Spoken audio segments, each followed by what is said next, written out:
Igreja, eu queria te convidar, de forma rápida, a abrir a tua Bíblia no livro de Tiago, capítulo 4, versículo 7. Assim que você achar Tiago 4, 7, dá o glória a Deus mais alto que você puder.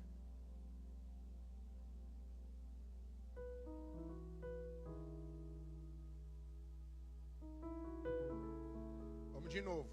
Quando você achar, dá o glória a Deus o melhor que você puder. Pensa que o Brasil tá lá, de frente pro goleiro norueguês, e ele marca um gol. Como é que você vai gritar? É assim? Amém, glória a Deus. Olha lá, hein? Se eu ver alguém gritando numa gravação mais alto do que esse glória a Deus que você deu aqui, você vai ter um gabinete comigo depois. Amém? Para honra e glória do Senhor.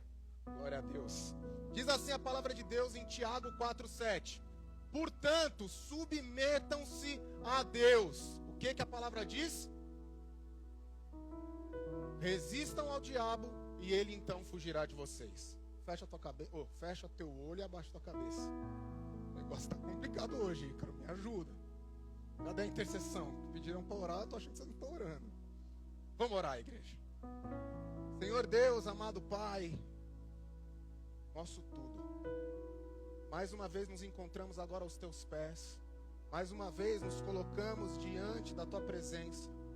Porque assim como nós costumeiramente falamos, esse é o melhor momento e é o melhor lugar onde a gente poderia estar nesse agora. Nada, ouro nenhum, parque nenhum, televisão nenhuma. Nada é tão valioso quanto estar aos teus pés, ouvir a tua palavra, vivenciar a tua glória e estar debaixo da tua poderosa luz. Por isso eu te clamo, Espírito Santo de Deus, para que nesse momento o Senhor possa ministrar o coração dos meus irmãos da mesma forma como o Senhor me ministrou enquanto o Senhor me dava essa palavra. E que verdadeiramente nós possamos aprender que sem Ti nós não somos nada, não temos nada. Em nome de Jesus, Senhor, em especial eu me coloco diante do Teu altar, pedindo, Pai, para que o Senhor possa me usar unicamente como uma arma na Tua mão. Que o Senhor possa me usar, Senhor, como um instrumento, para que o Teu nome, a Tua palavra chegue ao coração dos Teus filhos de uma forma límpida, cristalina e clara. E que após essa palavra, que após esse sermão, que após esse amor que o Senhor nos dará, possamos sair diferente da forma como nós entramos.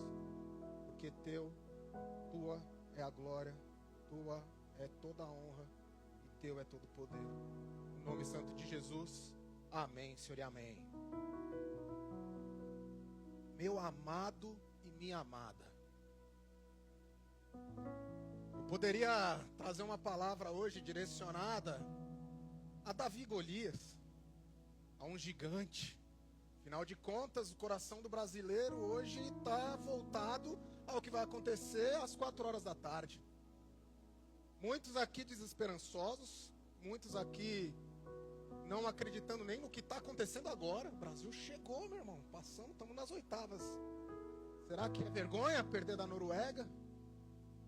Mas o Senhor me trouxe uma palavra diferente. Eu confesso, meu coração estava inclinado. Poxa, acho que todo brasileiro está pensando nisso que vai acontecer.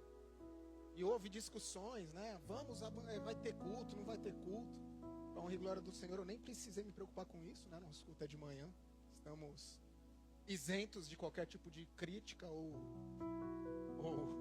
palavra de bênção. Porém, o Senhor, Ele me trouxe uma palavra. E quantos aqui se reuniram ontem para ver os fogos? Quantos aqui se reuniram em parques? Quantos aqui pararam um pouco do tempo de vocês, se juntaram irmãos, estiveram reunidos para celebrar a independência desse país? Eu vi diversas mensagens, diversas postagens de muitos imigrantes agradecendo a Deus pelo fato, né, de estarmos aqui num país que nos acolheu. Por mais que as lutas existam, por mais que as dificuldades que nós passamos, elas existam, meu irmão, nós fomos acolhidos por um país que, meu irmão, eu não sei você, mas hoje eu consigo ter muitas coisas que no passado eu nunca pensei em ter.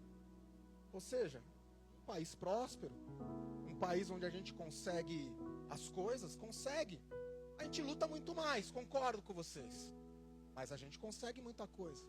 E eu vi muita gente agradecendo por esse país, agradecendo por esse momento.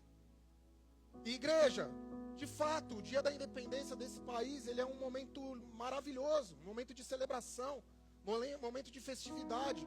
E eu, particularmente, eu acho muito interessante a forma como o americano em si, o cidadão desse país, ele celebra a nação. Eu fico muito impactado a forma como eles, fazem de tudo para ser a festividade mais bonita que eles podem dar. Quem aqui não veio em algum momento ou procurou algum lugar no dia 31 onde pudesse ter uma grande queima de fogos? Eu tenho certeza que aqui nos Estados Unidos você não achou.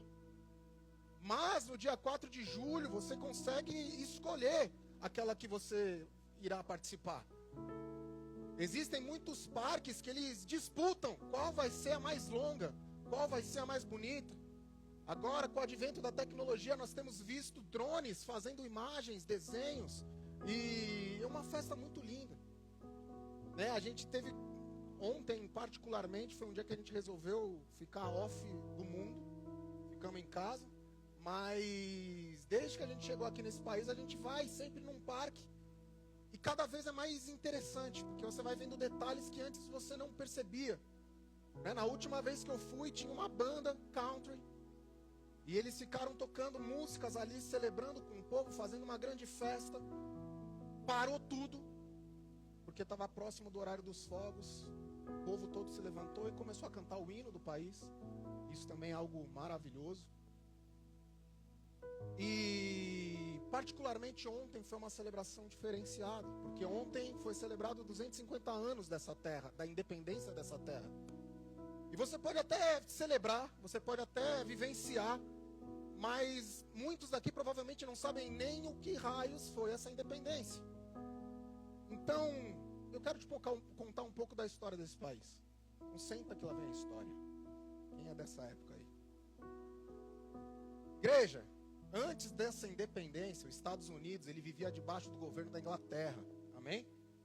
Era um governo externo, um governo que veio de fora. Existiam 13 colônias, o país era dividido em 13 colônias. Todas elas eram geridas e administradas pelo poder britânico. Eles não possuíam nenhum tipo de liberdade, eles não tinham uma política definida, nem uma economia. Além disso tudo, eles ainda eram obrigados a pagar impostos para o rei da Inglaterra. Então, a gente percebendo esse breve resumo que eu fiz da independência, a gente entende que era um povo que não tinha autonomia para nada. Eles não decidiam aquilo que eles iriam fazer. Então, no ano de 1776, há 250 anos atrás, essas 13 colônias se uniram e desejaram romper com o domínio inglês. Então, eles declaram a independência dos Estados Unidos. E enquanto eu comecei a fazer esse estudo, uma pergunta veio para mim no meu coração. E essa pergunta é: ok, a independência. Mas o que é uma independência? Independência. E aí você vai no dicionário. E o dicionário ele traz a seguinte definição da palavra independência. Independência é não depender de outros para governar, decidir ou conduzir a sua vida. Naquele contexto, igreja, se a gente parar para prestar atenção, era exatamente isso que a nação buscava. A liberdade que eles queriam, governar a nação. Eles queriam poder decidir aquilo que eles iriam fazer. E isso faz parte da história desse país. E foi exatamente nesse momento que Deus começou a me ministrar algo, e é isso que o Senhor quer nos trazer para essa manhã. Porque existe, igreja, uma independência que é um motivo de celebração, essa independência que o povo americano tanto celebra. Mas também existe uma outra independência, e essa outra independência que aconteceu foi a maior tragédia que a humanidade já pôde presenciar. Igreja, para uma nação, declarar independência significa ser livre, ser liberto, poder escolher o que fazer, poder simplesmente decidir aquilo que eles iriam fazer. Mas para nós, seres humanos, declarar a independência do Rei Todo-Poderoso, a declaração dessa independência nos trouxe prisão. Talvez você nunca tenha pensado nisso. Mas muito antes de existir essa declaração de independência dos Estados Unidos, houve uma outra declaração de independência. Ela não aconteceu diante de um único rei. Como eu falei há pouco, ela aconteceu diante do Rei dos Reis. Foi uma independência que ela não teve uma assinatura num papel, ela não teve um acordo de paz. Mas ela foi uma independência assinada unicamente por um ato. E foi um ato de desobediência. Você pode repetir essa palavra comigo? Desobediência. Igreja, essa independência que eu estou contando para vocês, ela aconteceu num jardim. O lugar mais bonito que poderia acontecer, que poderia existir naquele momento. O Jardim do Éden. Quando Deus cria o homem, quando Deus ele decide colocar o homem para governar por cima de todas as coisas que existem na terra, Deus ele coloca esse homem num jardim. E ele fala: Adão, eu te criei e você vai governar sobre todas as coisas. Começa a nomear os animais, começa a nomear os peixes, as aves, começa a cuidar disso tudo aqui. Mas fica tranquilo, você não tem preocupação nenhuma. Porém, existe uma única coisa que eu falo para você não fazer. Nem chega perto de um fruto determinado. Você vai ter todos do mundo, mas tem um ali que você não precisa chegar perto.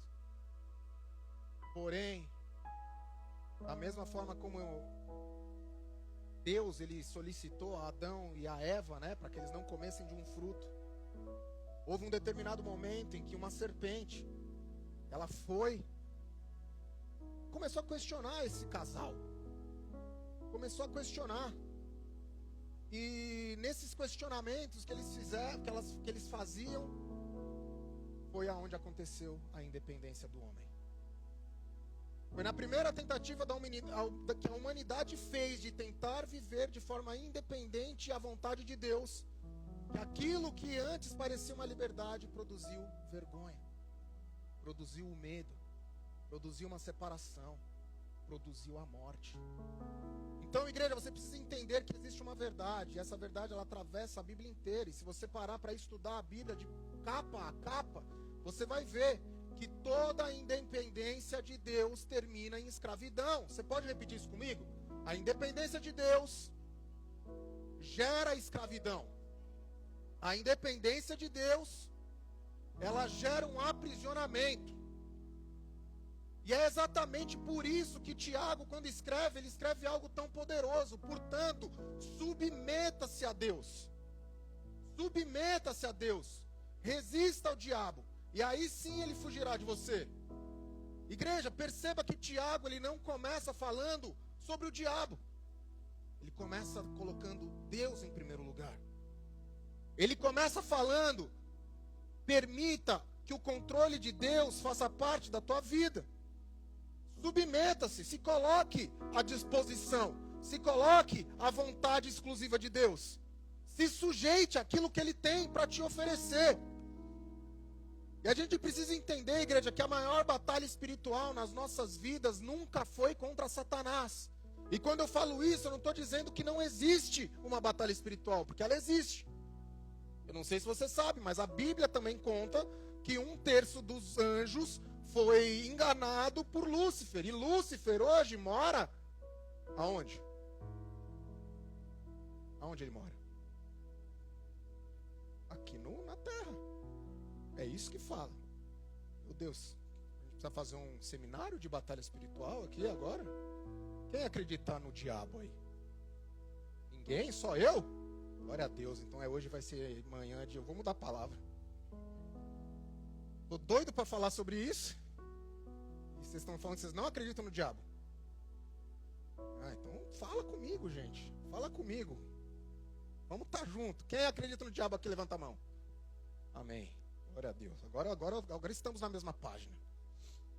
A batalha principal que nós temos, mas ela não é contra Satanás. A principal batalha que ela existe sempre foi e sempre será contra nós mesmos. Olha para o irmão que está do seu lado e fala assim: meu irmão, é com você então. É com você mesmo que Deus vai falar.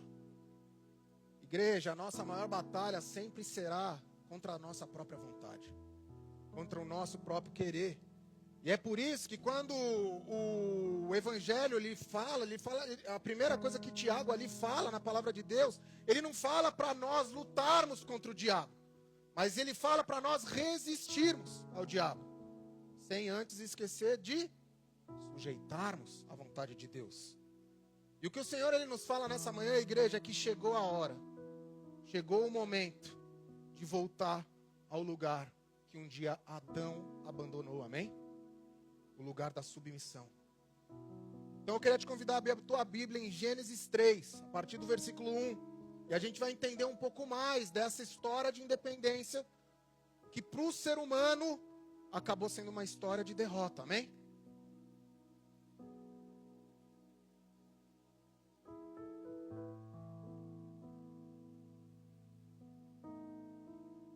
Diz assim a palavra de Deus: ora, a serpente era o mais astuto de todos os animais do campo que o Senhor Deus tinha feito. Então perguntou a mulher: foi isso mesmo que Deus disse? Não comam de nenhuma das árvores do jardim? E a mulher respondeu: nós podemos comer dos frutos das árvores do jardim. Mas Deus disse: não comam do fruto da árvore que está no meio do jardim, nem toquem nele. Do contrário, vocês morrerão. A serpente então disse à mulher: certamente vocês não morrerão. É que Deus sabe que o dia em que comerem dele, os seus olhos se abrirão, e vocês serão como Deus, conhecedores do bem e do mal. Quando a mulher viu que a árvore era boa para o alimento, atraente aos olhos e desejável para ela, para se obter sabedoria dela, tomou então o seu fruto e o comeu. Também deu ao seu marido, que estava com ela, e ele também o comeu. E então os olhos dos dois se abriram, e eles perceberam que estavam nus. Família, eu quero te convidar a gente estudar um pouco dessa palavra. Fazendo uma observação ali do que o versículo 1 nos apresenta, quando a serpente aparece na história, o que é importante a gente entender é que a serpente não chega oferecendo o fruto. Ela não aparece falando assim: oi, tudo bem? Quer comer? Oi, tudo bem? Você quer o fruto? Tá vendo isso aqui? Ó, eu tenho, você não tem. A serpente ela não faz isso. A serpente ela chega questionando a mulher aquilo que Deus havia mandado ela fazer. A palavra que a serpente ela fala é: foi isso mesmo que Deus te disse? Não coma de nenhuma árvore do jardim. A serpente ela já vem primeiramente trazendo um engano. Não sei se você percebeu. Porque ela questiona, o Deus que você serve, o Deus que te criou, ele está falando que você não tem que comer nenhuma árvore. Você vai sobreviver do quê? Questionamentos. Ela vem justamente falando daquilo que Deus havia falado, do decreto que ele havia determinado para aquele povo, da lei que ele havia estabelecido para aquele momento. A serpente ou Satanás, ele sabe que para que um filho de Deus venha desobedecer uma ordem do Senhor, primeiro ele precisa colocar dúvida no coração dele. É por isso que hoje, nos dias de hoje, nós ouvimos várias frases como, por exemplo, eu acho, a minha opinião, eu sinto que, eu prefiro desse jeito. O que a gente precisa entender, igreja, nessa manhã, é que um discípulo verdadeiro do Senhor, ele tem que ter uma atitude diferente dessas atitudes que nós temos visto, que é contrária ao mandamento do Senhor. Uma ação de um discípulo do Senhor considerada normal, ela tem que ser algo no tipo: mas espera aí, o que foi que Deus me disse? Porque haverão momentos nas nossas vidas em que nós seremos questionados sobre aquilo que são promessas do Senhor para as nossas vidas. E qual vai ser o seu questionamento no momento do questionamento? Deu para entender? Como é que você vai se portar? Se alguém virar para você e falar assim: nossa, mas Você tem certeza que é isso mesmo que Deus quer que você faça? Qual é a sua resposta em relação a esses questionamentos? A gente precisa entender, igreja, que o reino de Deus, ele não é governado pela minha ou pela sua opinião. Isso pouco importa para Deus. A opinião que o povo na nossa volta diz para nós também pouco importa. Porque um cristão verdadeiro é aquele que acredita e ele se deixa ser governado pela palavra de Deus, pelos mandamentos do Senhor, pela vontade soberana dele. A independência espiritual, igreja, ela começa quando a voz de Deus, ela deixa de ser a autoridade maior sobre a tua vida. Quando a gente deixa de ter a vontade dele como prioridade no nosso ser. Quando nós damos ouvidos aos questionamentos e às dúvidas e não mais olhamos para aquilo que o manual está nos oferecendo. Porque, como eu disse, de capa a capa, você vai ver pessoas, heróis da fé, sendo questionados. Alguns falharam, outros venceram. Qual vai ser o seu exemplo? Qual vai ser o seu exemplo? Lá no versículo 5 de Gênesis 3, a palavra diz assim, a serpente falando ainda para o casal, no dia em que vocês comerem, os seus olhos abrirão. Vocês serão como Deus. Conhecerão o bem, conhecerão o mal. Vocês saberão de todas as coisas. E aqui, igreja, é que a gente vê o verdadeiro pecado acontecendo. Porque o verdadeiro pecado, igreja, não foi simplesmente o fruto ter sido consumido. O verdadeiro pecado foi que a serpente questionou e vendeu para aquele casal uma independência. O que a serpente naquele momento disse para Adão, disse para Eva foi: comam do fruto, porque comendo vocês não precisarão mais viver debaixo de um governo de Deus. Vocês vão poder decidir tudo o que vocês vão fazer. Vocês saberão o que é bom, vocês saberão o que é mal. Vai ser muito mais fácil, vai ser muito mais simples. Você vai pular um step. Não vai ter mais um por que questionar, você já vai saber de tudo. Você será como Deus. Você consegue perceber? O fruto foi apenas um instrumento. Mas o verdadeiro pecado foi aqueles dois quererem ocupar o lugar que pertence somente ao Senhor. Foi eles decidirem e quererem viver uma vida sem dependência do Senhor. Foi eles quererem decidir ser quem eles seriam sozinhos. O verdadeiro pecado que Gênesis nos mostra foi trocar a obediência por Deus, da vontade de Deus, pela autonomia que eles poderiam ter. E infelizmente nós vemos isso acontecendo até os dias de hoje.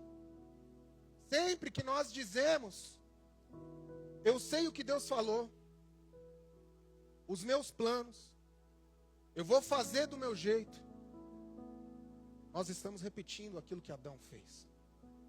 Nós trocamos o direcionamento de Deus para as nossas vidas por escolhas. Escolhas baseadas unicamente na nossa autossuficiência. Muitas vezes escolhas baseadas até mesmo no nosso orgulho. Eu já sei fazer isso. Por que eu vou questionar a Deus? Igreja, você precisa entender uma coisa nessa manhã.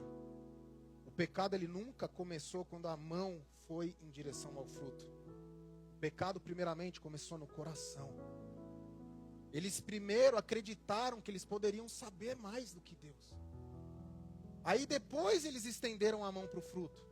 E depois eles comeram o fruto. Toda desobediência acontece exatamente assim. Eu não sei o que você está vivendo nesse momento. Mas eu, particularmente, eu tenho um testemunho na minha vida que é exatamente isso que aconteceu. Enquanto eu estava lá com a mão na obra em Natal, Rio Grande do Norte, que a gente veio da igreja de Natal, enquanto a gente estava lá, na mão na obra, a gente era líderes da intercessão nesse exato momento. E em um determinado momento das nossas vidas, a gente começou a se sentir cansado, eu e a pastora. E a gente se sentia cansado. E a gente falou assim: pastor, a gente precisa entregar esse ministério. Porque está sobrecarregado, está difícil.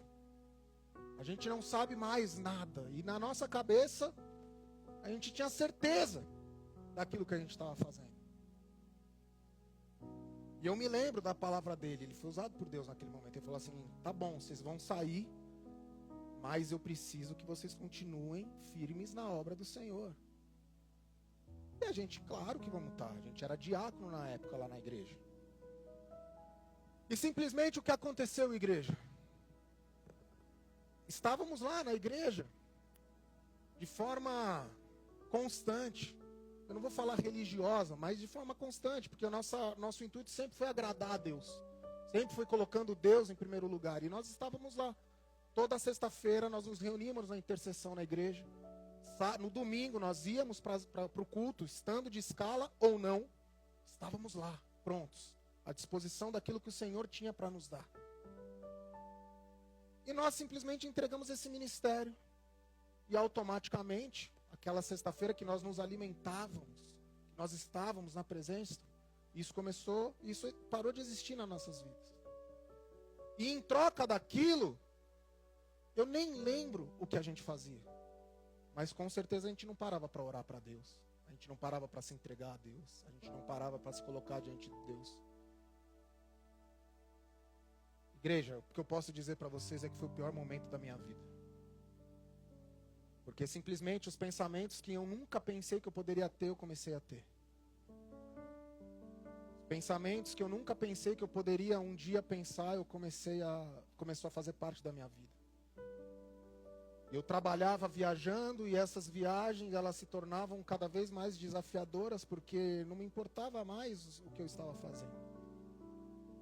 Só me importava viver a minha própria vontade, viver o meu próprio eu, os meus desejos, as minhas vontades. A ponto de eu quase jogar o meu casamento no lixo. Para a honra e glória do Senhor, houve misericórdia e a gente está vivo e forte para a honra e glória do Senhor. E eu ia jogar a mulher mais linda que pode existir nesse mundo para fora da minha vida.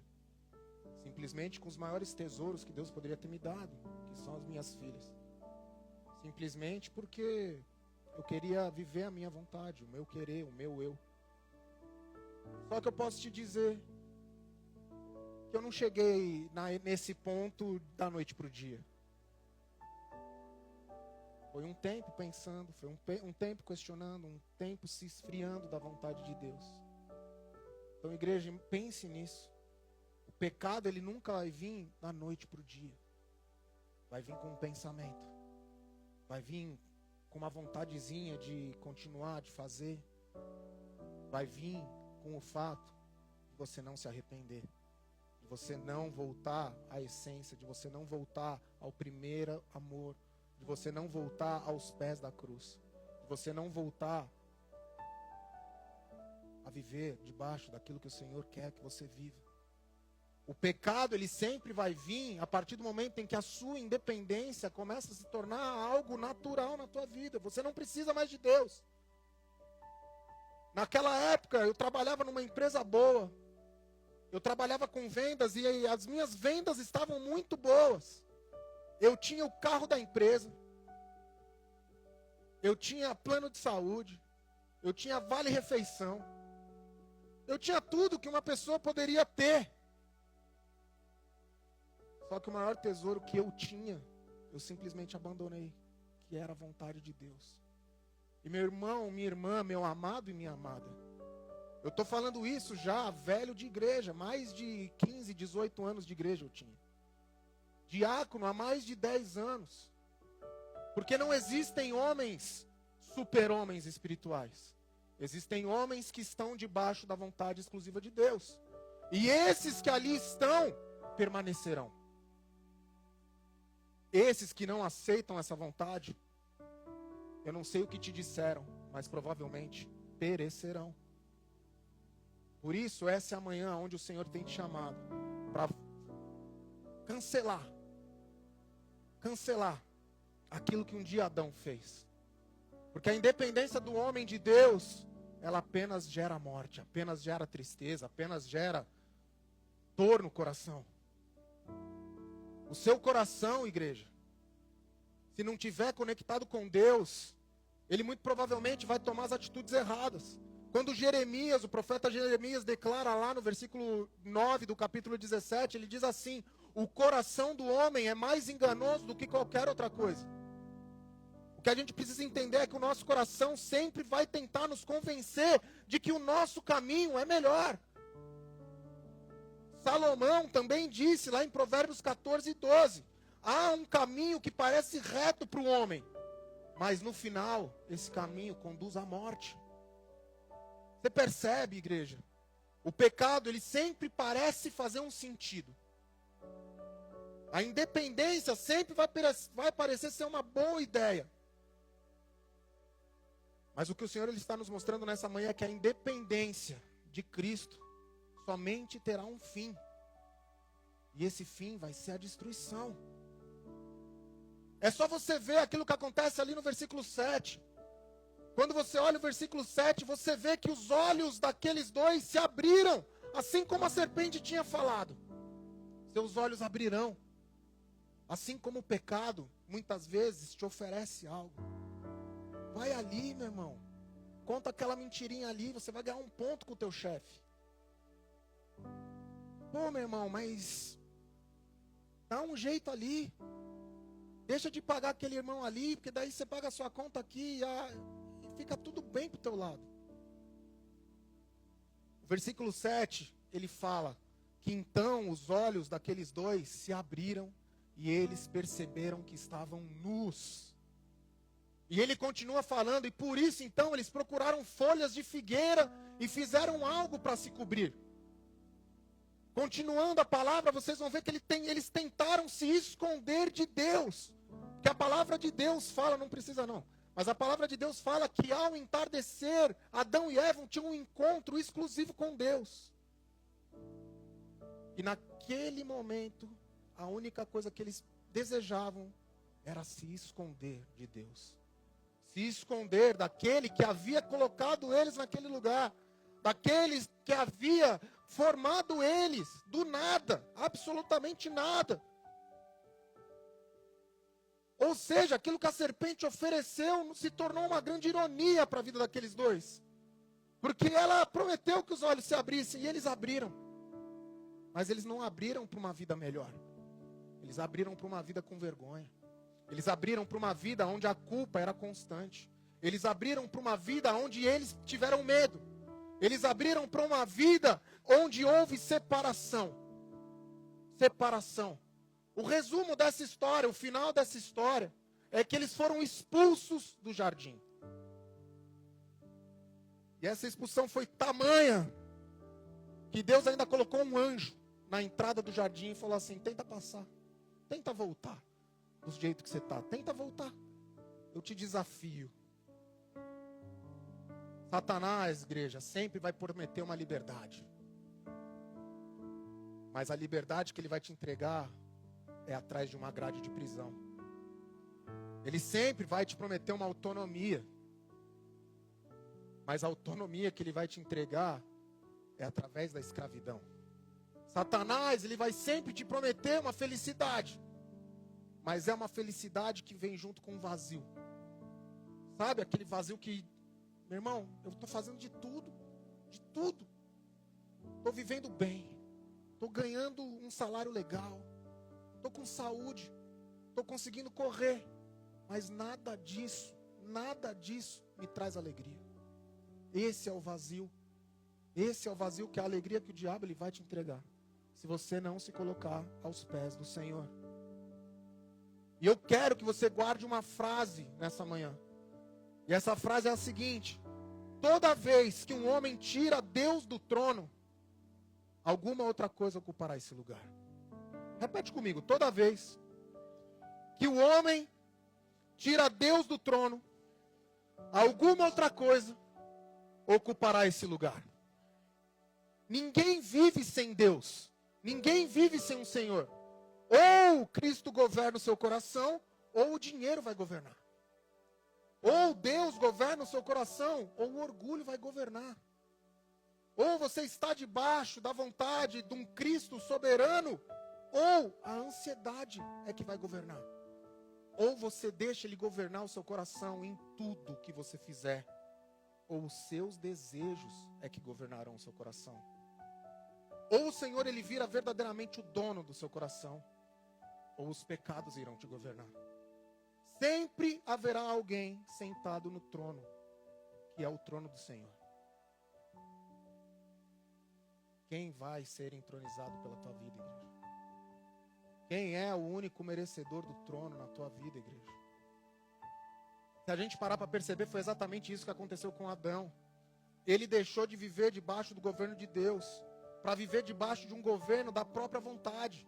O governo que ele seria o detentor do bem e do mal. Se a gente volta lá para o texto de Tiago que a gente leu no início da palavra, ele diz, submetam-se a Deus. Percebam que Tiago não está apenas dando um conselho. Ele está te mostrando o caminho de volta. Porque a queda, ela começou quando um homem saiu dessa submissão. Quando um homem resolveu não se sujeitar mais à vontade soberana do Senhor. E o que Tiago ele nos mostra é que a restauração, ela começa quando o homem volta para ela. E a pergunta que fica para nós é como restaurar aquilo que Adão um dia perdeu? Olha para o irmão que está do seu lado e fala assim, como? Como é que eu faço? Me ajuda aí, meu, você tem ideia? Só para eu tomar um café. Igreja, é aqui que entra a salvação. Porque Deus ele é soberano, amém? E os planos dele são perfeitos, não são? E ele sabia que poderia acontecer isso. Ele sabia que poderia acontecer a queda do homem. E por isso ele já tinha o plano perfeito planejado. E aí então, o Senhor, nosso Deus, o nosso Pai, Ele manda o segundo Adão. E aqui entra Jesus Cristo, meu irmão. Quando você abre a Bíblia em Romanos 5,19, você entende tudo. Porque diz assim Paulo, falando para a igreja de Roma. Porque como por meio da desobediência de um só homem, são muitos os que foram feitos pecadores. Assim, por meio da obediência de um único homem, muitos serão feitos justos. Igreja, o que Paulo está dizendo aqui é um resumo daquilo que a história da humanidade é. A história da humanidade ela é marcada por dois homens. O primeiro homem, Adão. O segundo homem, Jesus Cristo. E percebam como Deus é detalhista nas histórias. Como Deus é detalhista na sua criação. Porque o primeiro Adão, ele estava onde? Ele estava num jardim, o jardim do Éden. O jardim do Éden, ele tinha tudo. Ele estava ali, cercado de abundâncias. Não faltava alimento. Não faltava comunhão, como eu falei para vocês. Primeiro, houve uma esposa. Segundo, Deus descia e falava com eles. Não faltava essa comunhão. Não faltava a presença de Deus. Não faltava paz. Mas mesmo assim, chegou um momento em que Adão, num jardim, escolheu a vontade própria. Escolheu viver daquilo que ele achava que era o melhor para ele. Adão, ele disse na prática, eu quero decidir por mim mesmo. Eu quero viver por mim mesmo. Mas aí Deus, na sua perfeita obra, milhares de anos depois, Ele traz um outro homem. E Ele coloca esse outro homem também num jardim. O jardim do Getsemane. Mas agora, igreja, a gente não encontra esse homem cercado de abundância. A gente encontra um homem cercado de dor, de angústia. A gente encontra um homem cercado de perseguição. Um homem que estava ali tentando fazer a vontade de Deus, porém, a palavra de Deus fala que num determinado momento houve medo. Houve medo. A gente encontra o Senhor Jesus cercado de dor. Então a gente começa a entender que lá no Éden a gente via prazer, no Getsemane a gente vê angústia. No Éden havia uma árvore cheia de frutos. No Getsemane havia uma cruz esperando ele. No Éden, Adão estava acompanhado de uma esposa. No Getsemane, Jesus ficou sozinho, porque nem os discípulos que estavam com ele conseguiram ficar acordados ao lado dele. A gente vê muito contraste entre um momento e outro. Mas essa contrariedade é que mudou tudo. No Éden, o homem quis fazer a própria vontade. Já no Getsemane, nós vemos Jesus Cristo orando da seguinte forma, em Mateus 26:39. Pai, se possível, passa de mim esse cálice, contudo não seja o que eu quero, mas que seja aquilo que você quer. Igreja, que extraordinário. No primeiro jardim, o homem estava dizendo que seja feita a minha vontade. No segundo jardim, o Filho de Deus falando que seja feita a tua vontade. Igreja, foi no Éden que a desobediência entrou na vida do homem.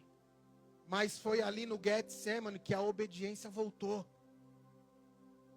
Você precisa entender que o primeiro Adão estendeu a mão para um fruto que era proibido para ele. O último Adão estendeu as mãos sobre um madeiro. Ele se colocou no madeiro. Ele se entregou no madeiro. Você precisa entender que o primeiro Adão, ele trouxe culpa para a humanidade. Já o segundo Adão, ele traz perdão. Você precisa entender que o primeiro Adão abriu a porta para que o pecado existisse no meio da nossa humanidade. Já o último Adão abriu uma porta de graça. O primeiro Adão, igreja, tentou subir para se parecer como Deus. Mas olha que grande maravilha. Jesus, ele era Deus. E mesmo sendo Deus, ele nunca quis ser Deus. E lá em Filipenses 2, versículo 5, a gente vê isso. Porque a gente vê ele falando, o Paulo falando, seja o modo de pensar de vocês o mesmo de Jesus Cristo, que apesar de ser Deus, não considerou que a sua igualdade com Deus fosse algo que deveria ser usado como vantagem.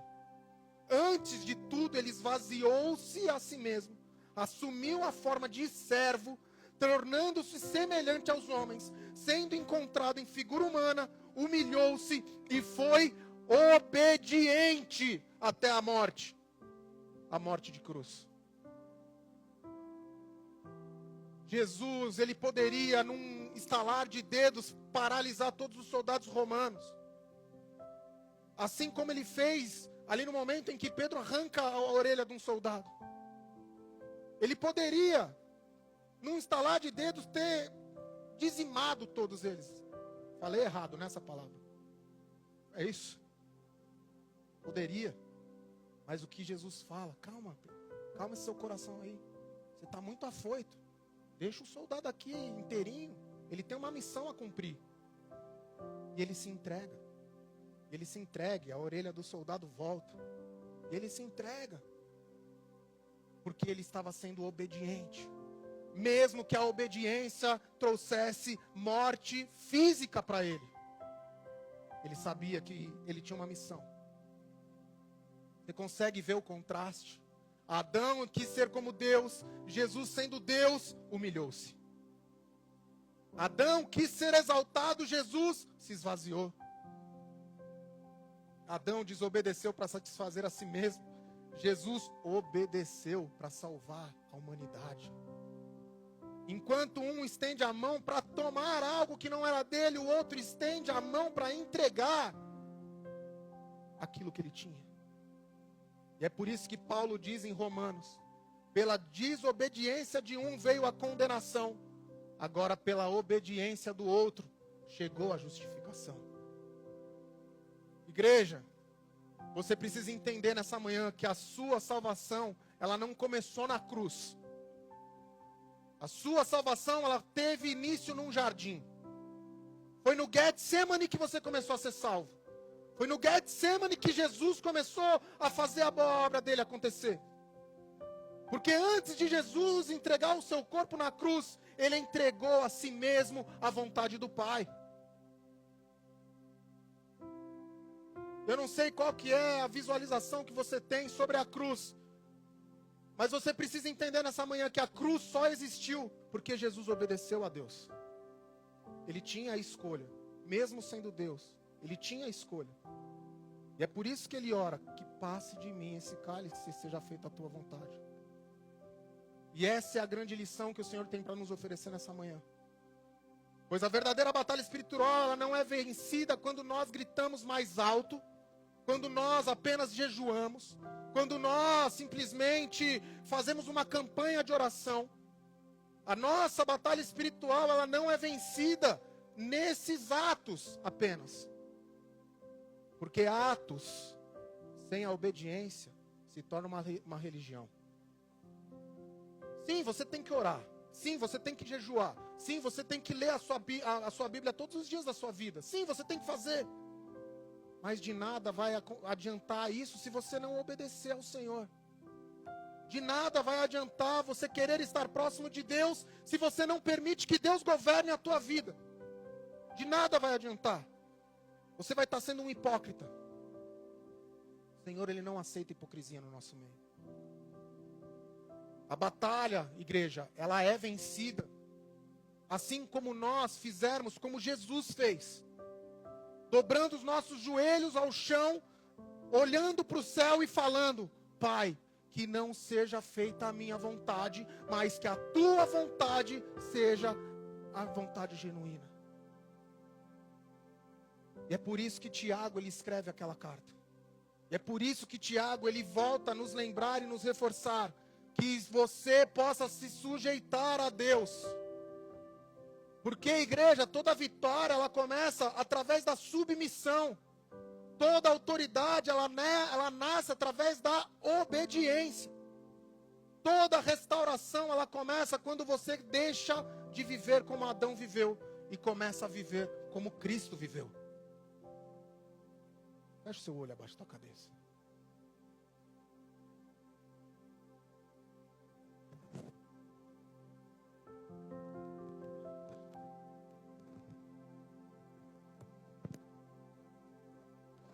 Talvez enquanto...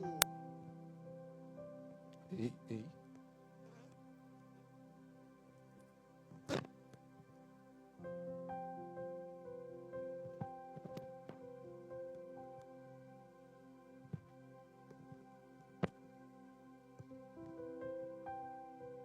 Enquanto eu pregava nessa manhã, o Espírito Santo já vinha me mostrando algumas vidas. Vidas essas que precisam colocar de novo Deus no controle das vidas. Vidas essas que precisam verdadeiramente se colocar à disposição e ao controle verdadeiro daquilo que o Senhor tem para te oferecer. Talvez você tenha áreas na sua vida em que você disse mesmo sem perceber: Deus, daqui eu tomo conta. A partir de agora é comigo. Talvez você esteja lutando com a sua própria força no seu casamento. Talvez você esteja buscando através do teu próprio eu a solução dos seus problemas financeiros. Talvez a educação dos teus filhos tenha sido uma educação pautada naquilo que você viveu, naquilo que você aprendeu. Talvez você precise entregar um relacionamento ou colocar uma grande decisão nas mãos do Senhor. Talvez você seja alguém que tem algum tipo de pecado e esse pecado se encontra escondido. Um pecado de estimação. Um pecado que você até mesmo tenta fugir da aparência do mal. Você até mesmo tenta. Mas esse pecado, ele te dá prazer. Você escolhe pecar ao invés de se colocar na vontade de Deus. Talvez aquilo que você precise colocar diante do altar do Senhor seja um sonho. Ou talvez uma mágoa. Você ainda insiste em carregar no seu coração. Você precisa entender nessa manhã que a independência sempre gera grandes pecados. Que você precisa entender nessa manhã é aquilo que nós repetimos. Toda vez que um homem tira Deus do trono, alguma outra coisa estará ocupando esse lugar.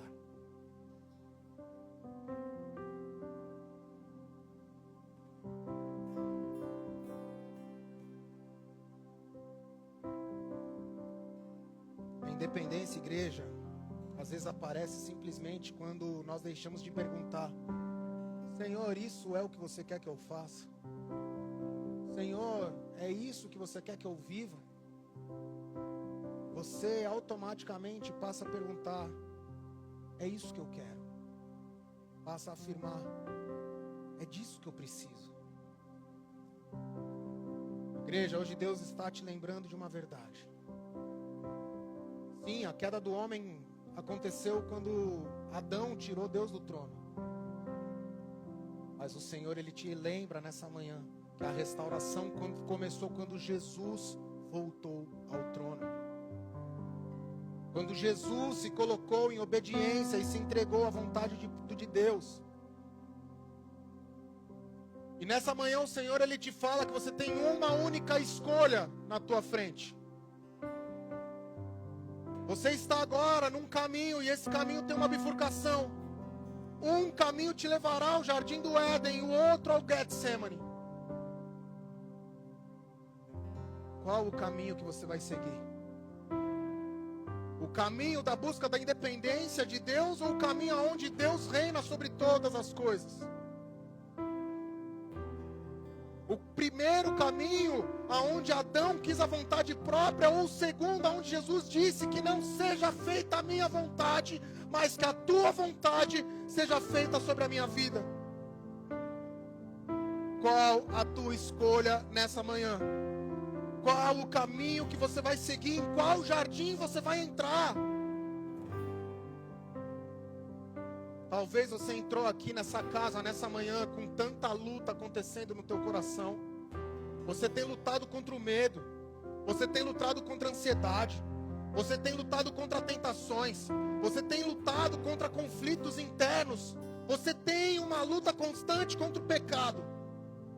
Mas o que hoje Deus está te dizendo é: pare de lutar sozinho. Submeta-se a mim. Sujeite-se a mim. Use da minha vontade para que a sua vontade seja soberana. O que o Senhor está te dizendo é que a tua vitória começa na rendição, que a tua autoridade nasce na submissão, que a sua liberdade virá através da obediência. E o Espírito Santo, ele está te fazendo um convite nessa manhã. Volte ao lugar que um dia Adão abandonou. Volte ao lugar onde a única dependência é do Senhor. Volte ao lugar onde a única confiança é no Senhor. Volte ao lugar onde não há outro tipo de obediência a não ser no Senhor. Porque quando Cristo, igreja, começa a ocupar novamente o trono do nosso coração, tudo encontra um lugar. Tudo é encaixado, tudo é ajeitado, tudo é recolocado da forma como deveria ser. Se nessa manhã, igreja, você deseja olhar para o céu, dizer para o Senhor: eu tiro as minhas mãos do controle, eu renuncio à minha independência, eu renuncio à minha autossuficiência, eu renuncio o meu orgulho, a minha vaidade. Se você nessa manhã quer dizer ao Senhor: eu quero viver debaixo do teu governo, eu quero viver debaixo da tua vontade, que não seja mais feita a minha vontade, mas a tua vontade. Se esse é você que nessa manhã precisa encontrar uma força para continuar e permanecer na vontade do Pai, então eu quero orar por você. Se esse é o desejo do teu coração, você precisa se manifestar e você precisa entrar no jardim do Getsemane. Então fica de pé no teu lugar. Fica de pé no teu lugar. E se a tua vontade é voltar a obedecer ao Senhor em todo tempo, em todo momento, sai do teu lugar e vem até aqui à frente, que nós vamos orar por você. O Que o Senhor, Ele te fala nessa manhã que Ele não procura por pessoas que são perfeitas, mas Ele procura as pessoas que estão cansadas de governar a própria vida. Ele procura pessoas que verdadeiramente entendem que a liberdade que hoje elas possuem nunca será encontrada numa independência. Essa liberdade, ela somente será encontrada quando Jesus voltar a ocupar o trono no seu coração. Se esse é você, sai do teu lugar e vem até aqui à frente. Não se importe com quem está olhando, com quem está do seu lado, não se importe com isso. Se importe unicamente em se voltar a Deus. A igreja inteira está com o olho fechado, a igreja inteira está com as cabeças baixas. Se a sua vontade é se entregar novamente ao Senhor, a vontade exclusiva e soberana dEle, e deixar com que o Senhor reine a tua vida, sai do teu lugar, dê um passo de fé. É através desses passos de fé que o Senhor, Ele molda os corações, que Ele transforma as vidas.